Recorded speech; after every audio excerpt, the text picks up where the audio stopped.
Yeah.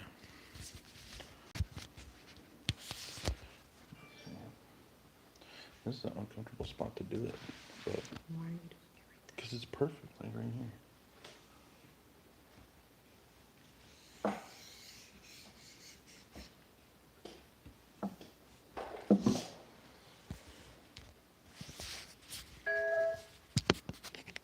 Christian and Marvel Advent Calendar, day 1 of 20.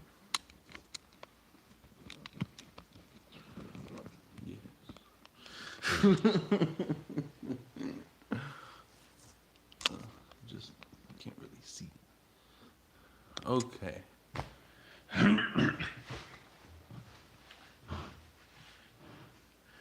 To quickly recap how I got this, me and Sabrina went to a store called Five Below, where they mostly sell things for $5 and below, mostly. Some things are a little bit over, some things are a little bit less. And they had this there. Believe it or not, this was $5. This is a Marvel storybook collection advent calendar. 24 days of awesome stories. And it's got all of these superheroes. This is my favorite. Well, today's. What time is it, Sabrina? It is 4:06 Okay, a.m. technically it's December 2nd, but. Oh shit.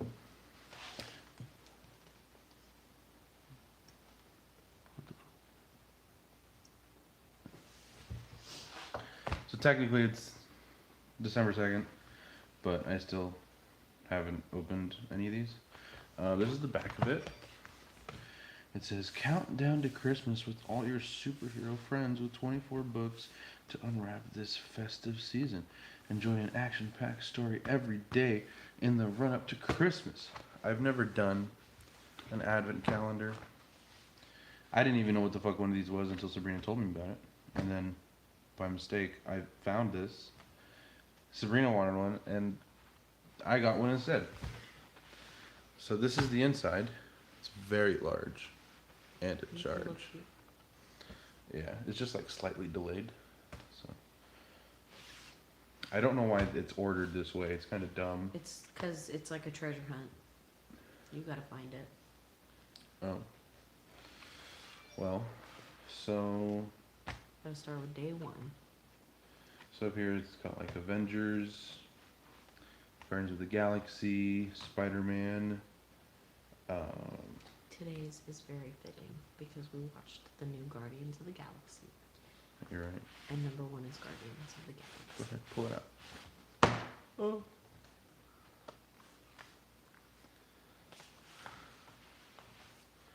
Story number 1, Guardians of the Galaxy. Great space expectations. You know, it's always pretty bad to have expectations. Can you see this?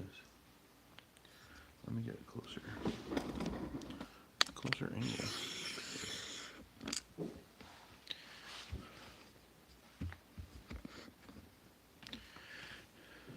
Okay. Guardians of the Galaxy, great space expectations. Sabrina, you want me to read these aloud for you? Yes. Okay. Okay. The world needs to know. So, physically, this is a lot like a comic book with like the folded over paper and then the staples on the outside. It's a lot like a comic book. On the back it says, "Peter Quill had always dreamed of traveling to outer space in search of his father. But the galactic family he finds is not what he expected." Oh. This is the cover. Yes. You're listening? Okay. Guardians of the Galaxy.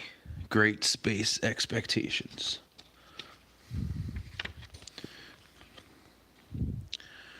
Since he could remember, Peter Quill had always wanted to know about his father. One day, Peter's mother gave him a box containing delicate trinkets and pictures. Peter said, "Oh, Peter," she said, "your dad was from outer space." Preston, hold your comments till the end. Thank you. "Peter," she said, "your dad was from outer space. We fell in love and had you. Your dad had to go back home." Preston? You can't have any of my soup, Preston. Get over it. Your dad had to go back home. But he left a tracker you can use to contact him if you ever get to space. From that day, Peter dreamed of figuring out a way to get to outer space and to his father. Daddy issues. I'll do the picture like in story time so you can see. You know, honestly, more pages than I was expecting.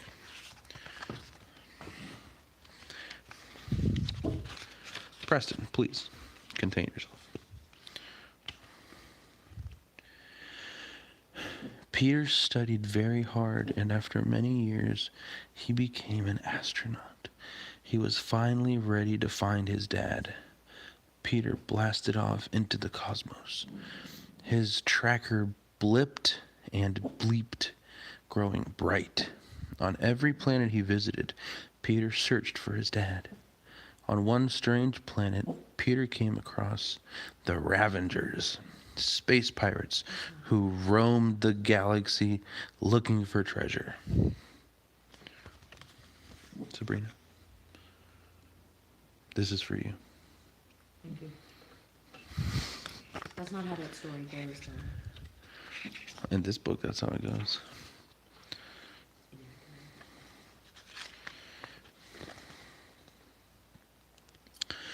The Ravengers thought Peter would make a good thief and asked him to join them.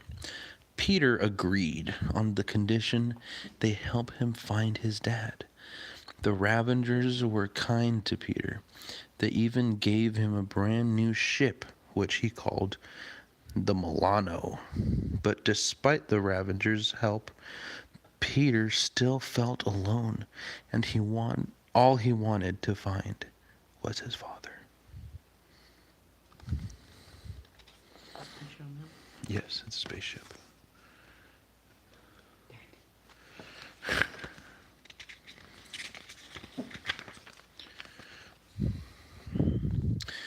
One day, the Ravengers stopped to refuel on Nowhere, a space station that resembled a skull. Peter heard that an intergalactic emperor was visiting the planet. He saw the crowd of people cheering on the emperor and couldn't believe his eyes. He pulled out an old photo he had taken with him from his special box and pushed his way forward to get a closer look. The emperor was a bit older and grayer, but the face was unmistakable. Peter had found his father.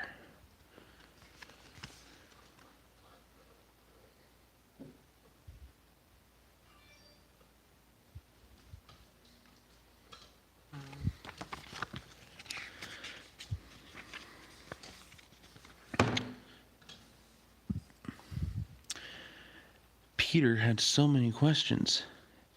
He needs to see me, Peter thought. He began to climb over the protection barriers to get closer, but two royal guards yanked him away. His father had not seen him.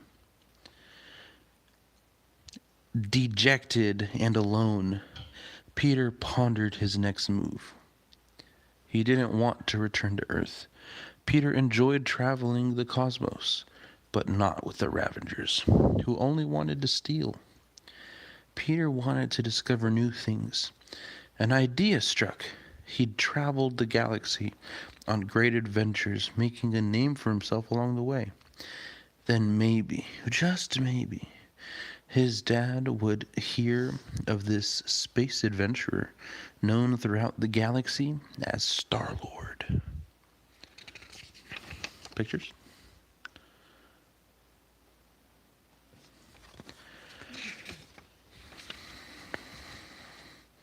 we've reached the halfway mark of the book. On his intergalactic travels, Star-Lord learned of a great warrior named Gamora. As a young girl, Gamora had been taken in by the most feared supervillain in the universe, Thanos. He had raised Gamora and another girl, Nebula, to be dangerous warriors. While Nebula liked to fight, Gamora wanted to help others. She ran away from her evil family in search of something better. This is Gamora's family photo. Oh no.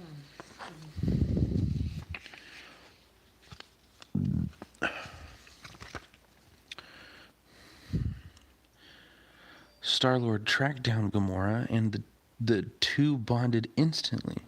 She understood Peter's quest to find his family and his feelings of loneliness.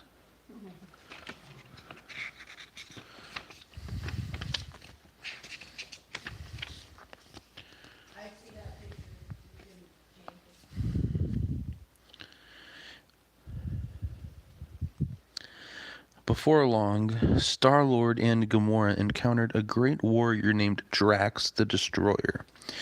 Drax had lost his family long ago and traveled the galaxy fighting against injustice, always standing up for the weak. He agreed to join Star-Lord and Gamora because he also knew what it felt like to be without a family. Drax would never admit it, but he was lonely too. Drax looks weird. Yeah, his eyes are white.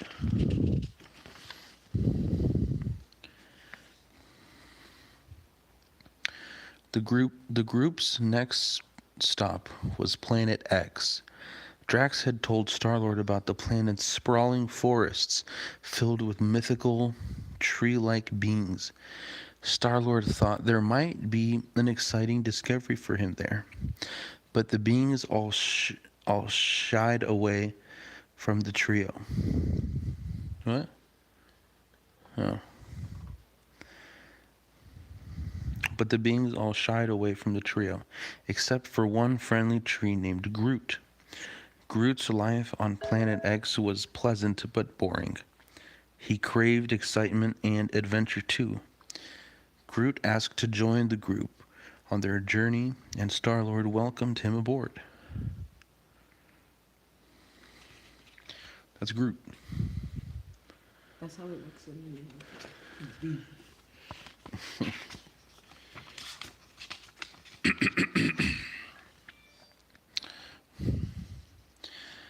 The group then traveled to a planet called Half-World, where they met a fierce-looking raccoon standing atop a pile of defeated aliens. But this was no ordinary raccoon. His name was Rocket, and a team of scientists had given him great intelligence.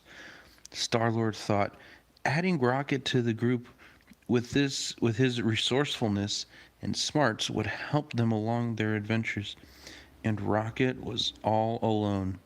So he invited Rocket aboard the ship. This Rocket.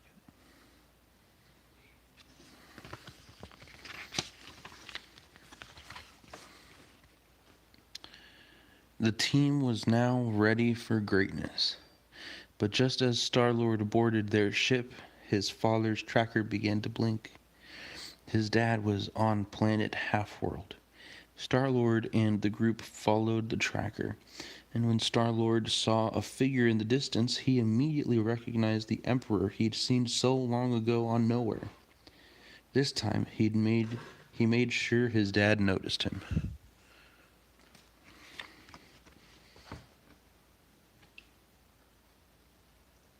Daddy. Last page.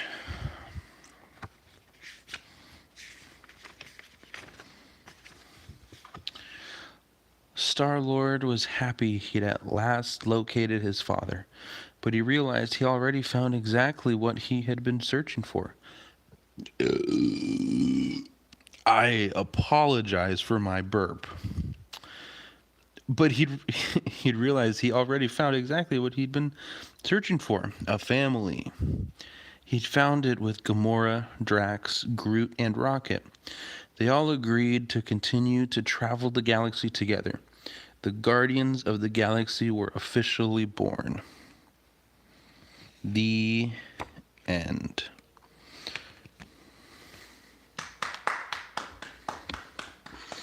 Thank you, thank you, thank you, thank you.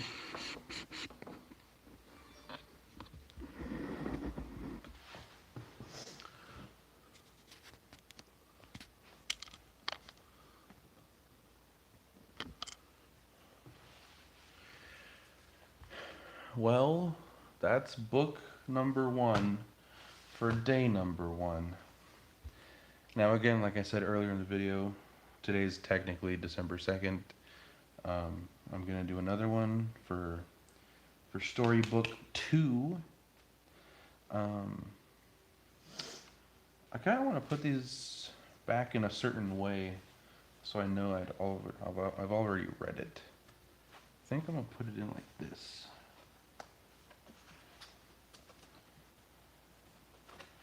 So that this way I can see that it's clearly marked different as the other ones. And if I want to know what day it is, I can just flip this up and see what day it is. So that concludes this day and this story. Thank you for watching this video, and I'll see you not tomorrow, but in a few hours for storybook number 2 for December 2nd. That's it. Thanks for watching. Bye.